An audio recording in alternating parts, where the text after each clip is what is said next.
मनुष्य में कौन कौन सा अपशेषी अंग होते हैं? अपशेषी अंग वैसे अंग जो हमारे पूर्वज में पहले इस अंग का उपयोग होता था, लेकिन दिन प्रतिदिन इसका उपयोग धीरे धीरे नहीं होने लगा। आज ये अंग हमारे शरीर में अपशेषी अंग के रूप में है। जैसे अपेंडिक्स का नाम आप लोग सुने होंगे, अकलदाढ़ जिसको गांव घर में अकल चौवो के नाम से जानते होंगे, पूंछ का सेरूक आज लोग को पता होगा। वर्तमान समय में, वर्तमान नहीं भविष्य में, हम लोग के पूर्वज को पूंछ हुआ करते थे। पूंछ तो समाप्त हो गई, लेकिन पूंछ होने के बाउन हड्डी जो है आज भी मौजूद है, जिसे हम पूंछ का सेरुका कहते हैं। निसक पटेल, निसक पटेल आँख के अंदर लाल जैसा तिनकोना जैसा एक अंग होते हैं जिसे निसक पटेल कहते हैं। जब हमारे पूर्वज पहले पानी में रहते थे तो इसका उपयोग होता था, लेकिन अब दिन प्रतिदिन इसका उपयोग धीरे धीरे नहीं करते हैं हम लोग।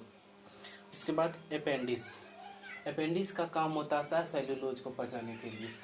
सेल्यूलोज पादप कोशिका के कोशिका भित्ति में पाए जाते हैं। हम लोग के पूर्वज पहले पेड़ पौधे खाते थे, दिन प्रतिदिन उनकी खाना में चेंजिंग होते गया और फिर सेल्यूलोज को पचाने की प्रक्रिया बंद करती है, जो कि आज अपेंडिक्स हमारे शरीर में एक अपशेषी अंग के रूप में है। तो 5 से 6 अपशेषी अंगों के बारे में आपको 12th एनसीईआरटी बायोलॉजी के अनुसार पढ़ना है। तो चलते सबसे पहले हम शुरू करते हैं पूंछ कशेरुका। यह शाकाहारी जंतु के अदनाल मतलब छोटी आंत के अपशेष में है, जो इन जंतुओं में क्रियाशील होते हैं तथा सेल्यूलोज के पाचन में सहायक होते हैं।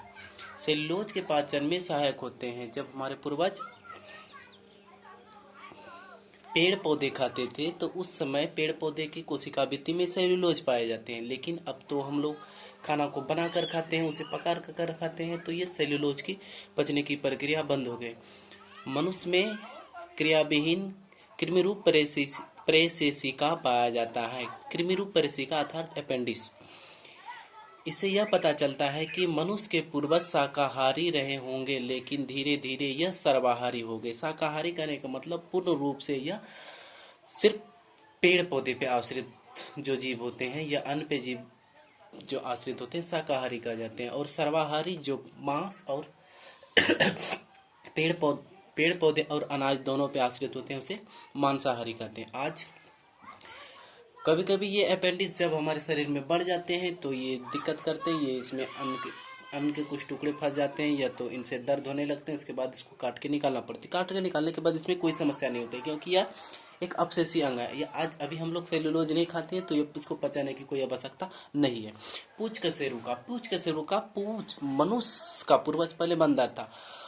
पूंछ तो धीरे धीरे समाप्त हो गई, लेकिन पूंछ होने का साक्ष्य आज भी प्रमाण है कि पूंछ होने का जो हड्डी होते थे, जो बोन होते थे, आज भी हमारे शरीर में उपस्थित है। मनुष्य में पूंछ कशेरुका का अभाव होने के बावजूद भी कशेरुक दंड के अंत में 4 पूंछ कशेरुका मिलकर एक कॉक्सियल अस्थि बनाते हैं। अकलदाढ़, ये अकलदाढ़ थोड़ा 14-15 के एज में आते हैं, बचपन में अकलदाढ़ नहीं होते हैं। लास्ट वाला जो दांत होते हैं हम लोग का, उसको जो गांव घर में अकल चौवो के नाम से जानते हैं। तीसरा मोलर दंत मनुष्य में अनावश्यक होते हैं, क्योंकि यह सबसे बाद में निकलते, इसका कोई उपयोग नहीं होता है। उसके बाद निसक पटेल हम लोग के आंख में आज भी मौजूद है, लेकिन आज इसका कोई काम नहीं होते हैं। लेकिन आप अभी देखे होंगे गिद्दर हो गया, लोमड़ी हो गया, ये तो पशु में या पानी में रहने वाले जितने भी जीव होते हैं, मगरमच्छ हो गए, मेढक हो गए, मछली हो गई, इन सब में निसक पटेल आज भी काम करते हैं। लेकिन और हमारे शरीर में भी निसक पटेल, तो इनसे ये साबित होते हैं कि हमारे पूर्वज उनके पूर्वज एक ही वंशज के हुए होंगे। उनका निसक पटेल आज भी सक्रिय है, काम कर रहे हैं, लेकिन हम लोग पानी में रहना धीरे धीरे छोड़ दिए, तो आज हम लोग के निसक पटेल एक अपशेषी अंग के रूप में बच गए हैं। जलीय जंतु जैसे मछली, मेढक, कुछ पक्षी, कुछ स्तनधारी जैसे बिल्ली, कुत्ता आदि के आँखों की रक्षा के लिए निसक पटेल पाई जाती है। रक्षा करने का काम करते हैं क्या? निसक पटेल से एक जालीनुमा संरचना आते हैं जो कि आँख पानी में सड़े नहीं, इसीलिए इसका काम होते हैं। मनुष्य में यह अब अपसेसी अंग हो चुका है